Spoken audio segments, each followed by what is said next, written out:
என் பெயர் சுபஸ்ரீ. எனக்கு திருமணமாகி 4 மாதங்கள் தான் ஆகிறது. இது என்னுடைய கதை அல்ல.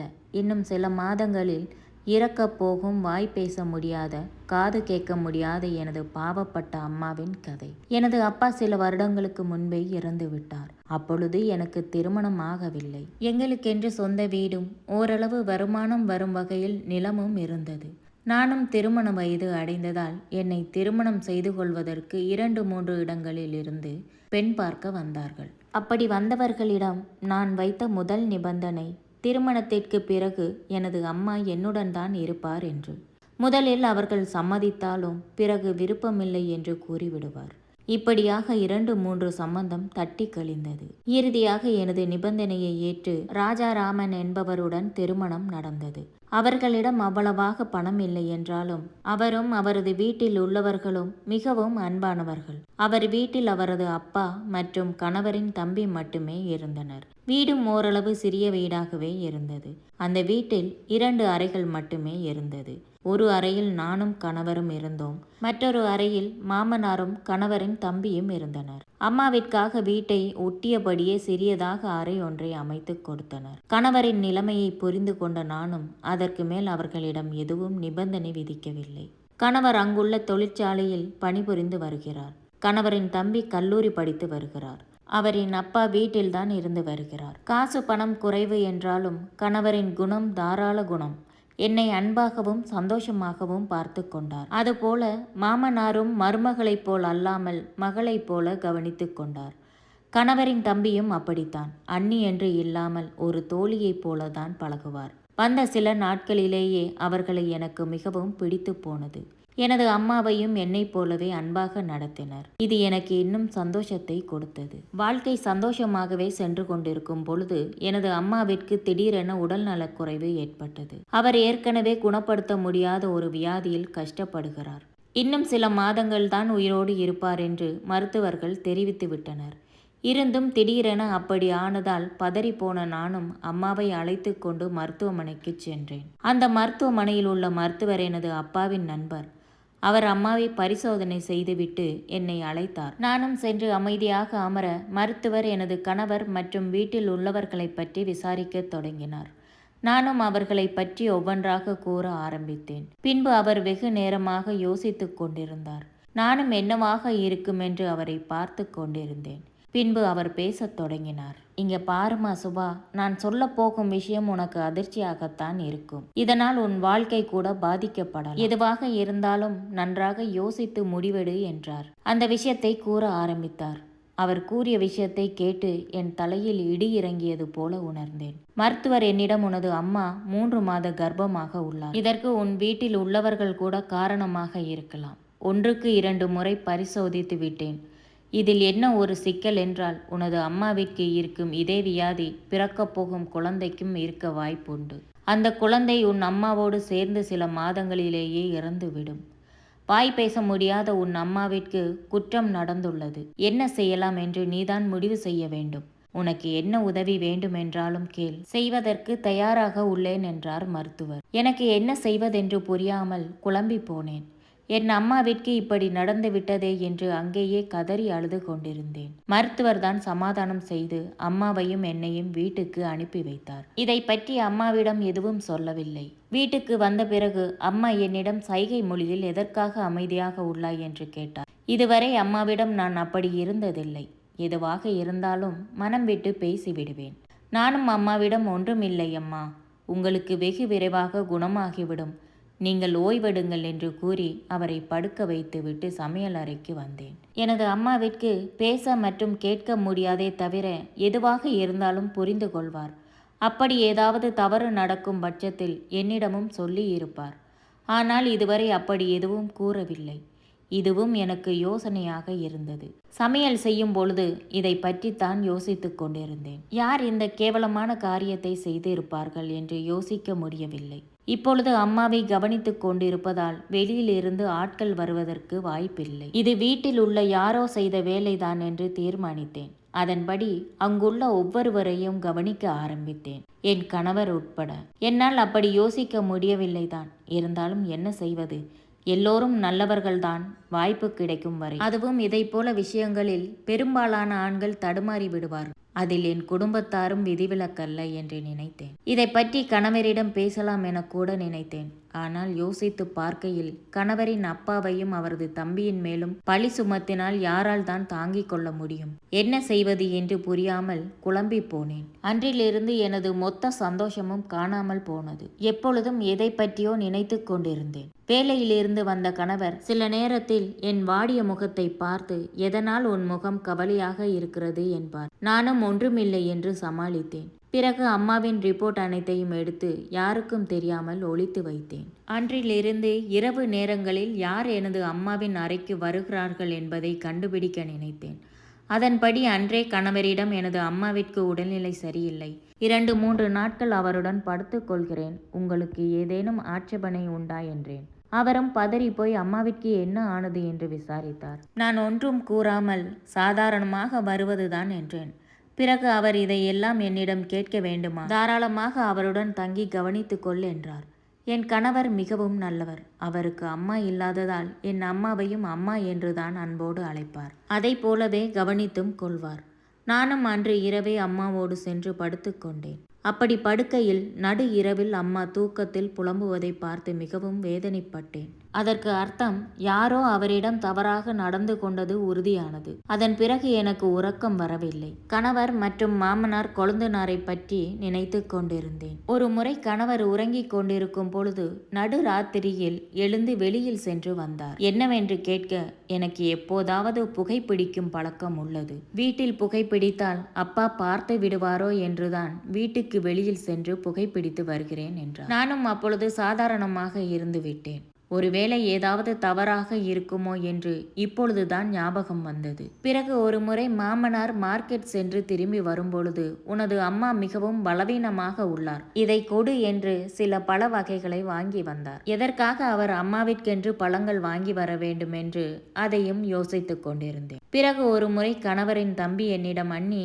உங்களைப் போலவே உங்களது அம்மாவும் அழகாக உள்ளார். அவர் உங்களுக்கு அம்மா என்றால் யாரும் நம்ப மாட்டார்கள். உங்களின் அக்காவை போல உள்ளார் என்றார். அப்பொழுது நான் சிரித்து கொண்டாலும் அதை நினைத்து இப்பொழுதுதான் சந்தேகப்பட ஆரம்பித்தேன்.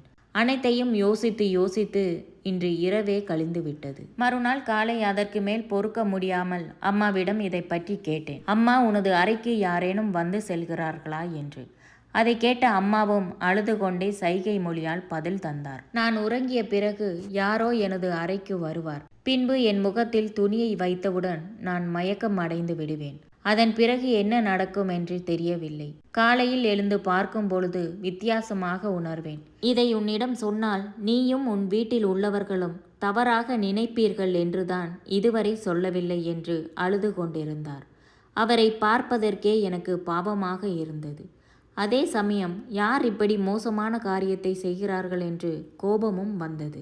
அதன் பிறகு சில தினங்களாக அம்மாவை காரணம் காட்டி அவரிடமே படுத்து கொண்டேன். கணவர் மனதில் என்ன நினைத்தாரோ தெரியவில்லை. ஆனால் என்னிடம் ஒன்றும் கூறவில்லை. ஒரு நாள் காலை கணவர் வேலைக்கு எடுத்துச் செல்லும் யூனிஃபார்மை துவைக்க மறந்துவிட்டேன். எப்பொழுதும் அம்மாவை பற்றியே நினைத்து கொண்டிருந்ததால் எந்த வேலையிலும் நாட்டமில்லை. கணவரிடம் நடந்ததற்கு மன்னிப்பு கேட்க அவர் இன்னும் கோபமானார். உனக்கு உனது அம்மாதான் முக்கியம், அவரை போய் கவனித்துக்கொள். நானோ, என் வீட்டில் உள்ளவர்களோ உனக்கு ஞாபகம் வர வேண்டாம், நீ போய் அவரை பார்த்துக்கொள் என்று சாப்பிடாமல் கூட கோபத்தில் கிளம்பிவிட்டார். இதை கேட்ட எனக்கு அதிர்ச்சியாகத்தான் இருந்தது. என்ன செய்வது? எனது நிலைமையை அவரிடம் சொல்ல முடியாது. அவரின் ஆசைகளையும் என்னால் புரிந்து கொள்ள முடிந்தது. ஏனெனில் நாங்கள் இப்பொழுதுதான் புதியதாக திருமண தம்பதிகள். பகலெல்லாம் வேலை செய்துவிட்டு இரவில் மனைவியோடு சந்தோஷமாக இருக்கத்தான் எந்த கணவராக இருந்தாலும் ஆசைப்படுவார்கள். இதில் அவர் மேல் எந்த தவறும் இல்லை. பிறகு அன்று இரவு அம்மாவுடன் உறங்குவதற்கு செல்லவில்லை. கணவரிடம் மன்னிப்பு கேட்டு அவரை சமாதானம் செய்தேன். அவரும் சமாதானம் அடைந்து சில நாட்களுக்கு பிறகு அன்று சந்தோஷமாக இருந்தோம். காலையில் அம்மாவை சென்று பார்க்க அவரின் முகம் சற்று கவலையாக இருந்தது. என்னவென்று விசாரிக்க சைகை மொழியில், நேற்று ஏன் எனது அறைக்கு வரவில்லை? நான் சொன்ன அந்த உருவம் நேற்று வந்தது, என்ன செய்தது என்று தெரியவில்லை என்று கூறினார். என்ன செய்வதென்று புரியாமல் குழம்பி போனேன். ஒரு புறம் அம்மாவின் இந்த நிலைமை, மற்றொரு புறம் கணவரின் ஆசைகள். பிறகு சில நாட்கள் நான் இரவில் கணவருடன் இருந்தாலும் இடையில் அம்மாவை சென்று பார்த்து வந்தேன். ஒரு நாள் இரவு உறங்கிக் கொண்டு இருக்கும் பொழுது அம்மாவின் அறையில் இருந்து வித்தியாசமான சப்தம் கேட்டது. உடனடியாக விழித்து கொண்ட நான் ஆடைகளை சரி செய்துவிட்டு வேகமாக அம்மாவின் அறைக்கு சென்றேன். அங்கு சென்று பார்க்க எனக்கு அதிர்ச்சியாக இருந்தது. காரணம், அங்கே எனது கணவரின் தம்பி நின்று கொண்டிருந்தார். அம்மாவும் அவரை பார்த்து பயத்துடன் நின்றிருந்தார். அவரை பார்த்து எனக்கு கோபம் வந்தது. இவ்வளவு நாள் இப்படி ஒரு கேவலமான செயலை செய்து வந்தது அவர்தான் என்று நினைத்தேன். உடனடியாக அவரின் அருகில் சென்று அவரின் கன்னங்களில் ஓங்கி அறைந்தேன். அதை பார்த்து அவர் திடுக்கிட்டு போனார். பிறகு என்னிடம், அண்ணி பொறுமையாக இருங்கள், எதற்காக என்னை அடிக்கிறீர்கள் என்றார். நானும் செய்வதெல்லாம் செய்துவிட்டு எப்படி என்னை அண்ணி என்று அழைக்க முடிகிறது என்றேன். இதை கேட்டு அவர் புரியாமல், எனக்கு ஒன்றும் புரியவில்லை, என்னவென்று விளக்கமாக சொல்லுங்கள் என்றார். பதட்டத்துடன் நானும், போதும் நிறுத்துங்கள், இதற்கு மேல் நடிக்க வேண்டாம் என அம்மாவின் தனிமையை பயன்படுத்தி கொண்டு, நீங்கள் அவரிடம் தவறாக நடந்து கொண்டது எனக்கு தெரிந்துவிட்டது என்றேன். இதை கேட்ட அவரும் தலையை பிடித்து கொண்டு, அண்ணி என்ன சொல்லுகிறீர்கள், நீங்கள் ஏதோ தவறாக நினைத்துள்ளீர்கள், நான் அவரின் அறையில் ஏதோ சத்தம் கேட்கிறதே என்றுதான் இங்கு வந்து பார்த்தேன். மற்றபடி இதற்கு முன்பு கூட நான் இங்கு வந்ததில்லை. நீங்கள் நினைப்பது போல நான் அதற்கு காரணமும் இல்லை. இதில் ஏதோ தவறு உள்ளது. எதுவாக இருந்தாலும் யோசித்து பேசுங்கள் என்றார். எங்களின் குரல் கேட்டு கணவரும் மாமனாரும் வந்துவிட்டனர். அழுது கொண்டிருந்த தனது தம்பியிடம் கணவரும் மாமனாரும் விசாரிக்க அவர் அனைத்து உண்மைகளையும் கூற கணவர் என்னிடம் கோபப்பட்டார். உனக்கு என்ன பைத்தியம் பிடித்து விட்டதா? எனது தம்பி அதை போல ஆள் இல்லை. அவனை பற்றி எனக்கு நன்றாகவே தெரியும். இவ்வளவு பெரிய விஷயம் நடந்துள்ளது, என்னிடம் ஏன் முன்பே கூறவில்லை? எதுவாக இருந்தாலும் என்னிடம்தான் சொல்லியிருக்க வேண்டும். அதை விட்டுவிட்டு வீணாக என் குடும்பத்தார் மீது பழி சுமத்துகிறாயா என்று அடிக்கவும் பாய்ந்தார். பின்பு மாமனார் தான் தடுத்து நிறுத்தினார். நானும் கோபத்தில் மறைத்து வைத்திருந்த ரிப்போர்ட்டை எடுத்து கணவரிடமும் அவர்களிடமும் காண்பிக்க அவர்கள் அதிர்ச்சி அடைந்தனர். பின்பு மாமனார் என்னிடம், அம்மா, நீ நினைப்பது போல நாங்கள் எந்த தவறும் செய்யவில்லை. ஏழையாக இருந்தாலும் இப்படி ஒரு காரியத்தை என்றுமே யோசித்தது கூட கிடையாது. தயவு செய்து நீ எங்களை நம்பு. உனது அம்மாவிற்கு இப்படி ஆனது எங்களுக்கு வருத்தம்தான். ஆனால் அதற்கு நாங்கள் காரணம் இல்லை. நானும் சரி, எனது பிள்ளைகளும் சரி, இப்படி ஒரு கேவலமான காரியத்தை கனவிலும் நினைத்து கூட பார்க்க மாட்டோம். நீ சந்தேகப்பட்டு விட்டதால் ஒன்று செய்யலாம். உனது அம்மாவையும் அழைத்து கொண்டு மருத்துவமனைக்கு செல்வோம். அங்கு DNA டெஸ்ட் எடுக்கும் பொழுது நீயே புரிந்து கொள்வாய். இதை இப்படியே விட வேண்டாம். நாளை காலை சென்று விடுவோம் என்றார். அவர் சொல்வது எனக்கு சரியாகத்தான் இருந்தது. காரணம், சந்தேக கண்களோடு அவர்களோடு சரியாக என்னால் பழகவும் முடியாது. கணவரும் அவரின் தம்பியும் முழு மனதாக ஏற்றுக்கொண்டனர். மறுநாள் சொன்னது போலவே சில பரிசோதனைகளையும் எடுத்து முடித்தனர். பரிசோதனை செய்தது எனக்கு தெரிந்த அப்பாவின் நண்பரான அந்த மருத்துவர். அவர் பொய் சொல்வதற்கு வாய்ப்பே இல்லை. என்னை அழைத்த மருத்துவரும், நீயும் நானும் சந்தேகப்பட்டது தவறு. அவர்கள் எந்த குற்றமும் செய்யவில்லை. வேறு யாரோதான் உன் அம்மாவிடம் தவறாக நடந்துள்ளனர் என்றார். இதை கேட்ட எனக்கு அதிர்ச்சியாக இருந்தது. ஒரு புறம் சந்தோஷமாகவும் இருந்தது. மறுபுறம் அம்மாவை நினைத்து வேதனையாகவும், யார் செய்திருப்பார் என்று குழப்பமாகவும் இருந்தது. இதை பற்றி மாமனாரிடமும் கணவரிடமும் கூற அவர்களும் சந்தோஷம் அடைந்தனர். இப்பொழுது நாங்கள் எந்த தவறும் செய்யவில்லை என்று உனக்கு புரிந்து போனது என்றார். நானும் கணவரிடம் சந்தேகப்பட்டதற்கு மன்னிப்பு கேட்டேன். அவரும் பெருந்தன்மையாக, உனது நிலைமையில் யாராக இருந்தாலும் இதைத்தான் செய்வார்கள். எதையும் நினைக்காமல் இரு, யார் அந்த குற்றத்தை செய்தார்கள் என்று கண்டுபிடிப்போம் என்றார். பிறகு கணவரின் தம்பியிடம் அவரை அடித்ததற்கு மன்னிப்பு கேட்டேன். அவரும், அண்ணி, அதெல்லாம் ஒன்றுமில்லை. உங்களது அம்மாவிற்கு நடந்தது அநியாயம். அதை முதலில் கண்டுபிடிப்போம். என்னை பற்றி நீங்கள் மனதில் எதுவும் நினைக்க வேண்டாம். எனது அம்மாவாகத்தான் உங்களை நான் நினைத்துள்ளேன். அம்மா அடித்தால் யாரேனும் கோபித்துக் கொள்வார்களா? அதை விட்டு தள்ளுங்கள் அண்ணி. மனதில் எதுவும் வைத்து கொள்ள வேண்டாம் என்றார். இதை நினைத்து எனக்கு சிறியதாக கண்ணீர் தான் வந்தது. ஆத்திரத்திலும் அவசரத்திலும் தவறு செய்துவிட்டோமே என்று. பிறகு அனைவரும் சேர்ந்து அந்த குற்றத்தை யார் செய்திருப்பார் என்று யோசிக்க ஆரம்பித்தோம். கணவரும் தனக்கு தெரிந்தவர்களிடம் உதவி கேட்டு வீட்டை கண்காணிக்கும்படி CCTV கேமராவை வாங்கி வந்தார். அதை எனது அம்மாவின் அறை அருகே பொருத்தினோம். பிறகு ஒவ்வொருவராக இரவு நேரங்களில் கவனிக்க ஆரம்பித்தோம். சில நாட்கள் கழித்து கணவர் கேமராவை பார்த்து கொண்டிருக்கும் பொழுது ஒரு உருவம் எனது அம்மாவின் அறைக்குள் செல்வதை கவனித்து விட்டார். உடனடியாக எங்களுக்கும் தகவல் கொடுக்க நாங்களும் பதறிப்போய் யாராக இருக்கும் என்று அம்மாவின் அறையை நோக்கி ஓடினோம். தப்பிச் செல்ல முயன்ற அவனை எனது கணவரும் அவரின் தம்பியும் அடக்கி பிடித்தனர். அவனை பார்த்தவுடன் எங்களுக்கு அதிர்ச்சியாக இருந்தது. காரணம், அவன் அதே தெருவில் வசிக்கும் வேலை வெட்டி இல்லாத ஒரு இளைஞன். எப்பொழுதும் குடியும் கஞ்சாவுமாக தெரிந்து கொண்டிருப்பான். காசு இல்லாத பொழுது திருடுவதையும் பிச்சை எடுப்பதையும் வழக்கமாக வைத்திருந்தான். சில நேரங்களில் பொதுமக்களை மிரட்டியும் பணம் பறித்து செல்வான். அவனை பார்த்த கணவரும் அவரது தம்பியும் அவனை அடிக்க ஆரம்பித்தனர். மாமனாரும் திருடன் திருடன் என்று கத்தினார். எங்களின் குரலை கேட்டு அக்கம் பக்கத்தினர் அனைவரும் கூடிவிட்டனர். விபரத்தை கேட்க திருட வந்தவனை பிடித்து விட்டோம் என்றோம். ஏற்கனவே அவன் மேல் கோபமாக இருந்த தெருமக்கள் அனைவருமாக சேர்ந்து தர்ம அடியாக கொடுத்தனர். கொஞ்சம் தாமதித்திருந்தால் அவன் அங்கேயே இறந்திருப்பான். ஆனாலும் பலத்த காயமாகவே இருந்தது. அதற்குள்ளாக காவல்துறையும் வந்துவிட்டது. பின்பு அனைவரும் சேர்ந்து அவனை அவர்களிடம் ஒப்படைத்தோம். நாங்கள் அம்மாவை பற்றி எதுவும் கூறவில்லை. திருட வந்ததாகத்தான் புகார் அளித்தோம். ஒரு புறம் எங்களுக்கு நிம்மதியாகத்தான் இருந்தது, கடைசியில் அவனை பிடித்து விட்டோம் என்று. ஆனாலும் அவனால் அம்மாவிற்கு ஏற்பட்ட பாதிப்பை நினைத்து கவலையாக இருந்தது. அம்மாவின் கர்ப்பமும் சிறிது சிறிதாக வளர ஆரம்பித்தது. ஆனால் அதனால் எந்த பிரயோஜனமும் இல்லை. அடுத்த 2 மாதங்களிலேயே அம்மாவும் இறந்து விட்டார். அம்மாவோடு சேர்ந்து அந்த குழந்தையும் இறந்து விட்டது. கடைசி காலத்தில் அம்மாவுக்கு நடந்த கொடுமையை நினைத்து கதறி அழுதேன். வேறு என்ன செய்ய முடியும்? கதறி அழ மட்டுமே முடியும். என் அம்மாவிற்கு இந்த குற்றத்தை செய்த அவனும் நன்றாக இல்லை. தலையில் பலமாக அடிபட்டதால் பைத்தியமாக சுற்றித் திரிகிறான். கடவுள் அவனுக்கு சரியான தண்டனையை கொடுத்து விட்டார். பிறகு நாங்களும் எங்களது சந்தோஷமான வாழ்க்கையை ஆரம்பித்தோம். எனக்கு பிறந்த முதல் குழந்தைக்கு அம்மாவின் பெயரையே வைத்தேன்.